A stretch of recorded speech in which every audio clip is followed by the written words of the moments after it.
भरोसा अगर खुद पर हो तो ताकत बन जाती है और दूसरे पर हो तो यह एक केवल कल्पना रह जाती है। ज्यादातर लोग अपने जीवन में सफल इसलिए नहीं होते क्योंकि उनके पास बहाने होते हैं कुछ न करने की।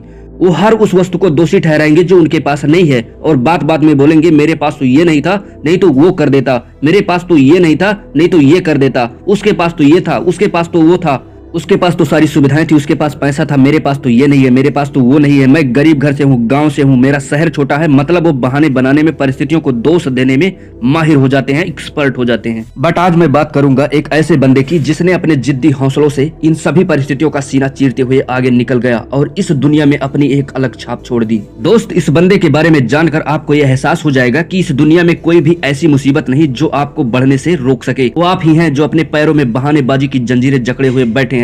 दोस्तों, ये कहानी एक ऐसे बंदे की है जिसके माँ बाप के पास पैसों की कमी होने के कारण इसे नाना नानी के यहाँ रहना पड़ा, जहाँ पर वो लोग उससे कपड़े धुलवाते थे, बर्तन साफ करवाते थे और छोटी छोटी बातों पर उसकी पिटाई कर दिया करते थे। जिसे घूमने फिरने का शौक था बट उसकी जिंदगी एक कैदी के समान हो गई थी। लेकिन दोस्त, जिनमें आगे बढ़ने की भूख होती है वो समंदर में भी पत्थरों का पुल बना लेते हैं। अपने ऊपर हो रहे अत्याचारों से तंग आकर इस बंदे ने अपने मामा की जेब से 900 रुपए की चोरी कर करीब 11 वर्ष की उम्र में घर से बाहर भाग गया। और जब ये 11 वर्ष का बच्चा दिल्ली के रेलवे स्टेशन पर पहुंचा तो वहाँ की भीड़ भाड़ देखकर घबरा गया और रोने लगा। वहाँ पर उसे 2 वक्त की रोटी के लिए कचड़ा बीनना पड़ा।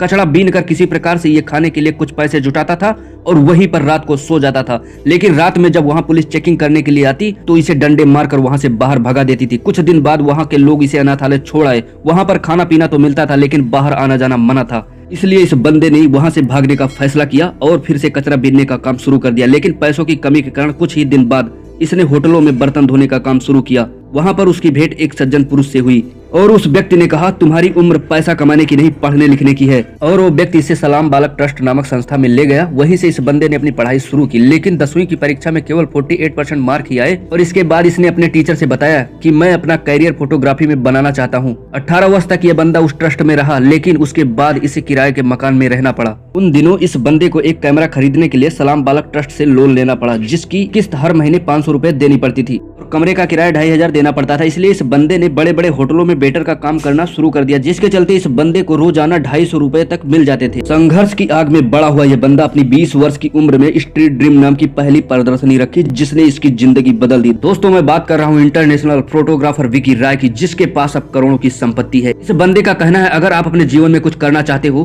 तो आपको कड़ी मेहनत करनी होगी। सफलता का कोई शॉर्टकट नहीं होता। अगर आप अपने सपने को साकार करना चाहते हो तो उस पर आपको नजर रखना होगा। बाधाओं से डर कर भागने से आप कभी सफल नहीं हो पाओगे। दोस्तों, अब शायद आपको एहसास हो गया होगा, समस्याएं नहीं, वो आप खुद ही हैं जो अपने आप को आगे बढ़ने नहीं देते। समस्याएं तो हर दिन नई खड़ी हैं, जीत जाते हैं वही जिनकी सोच बड़ी है।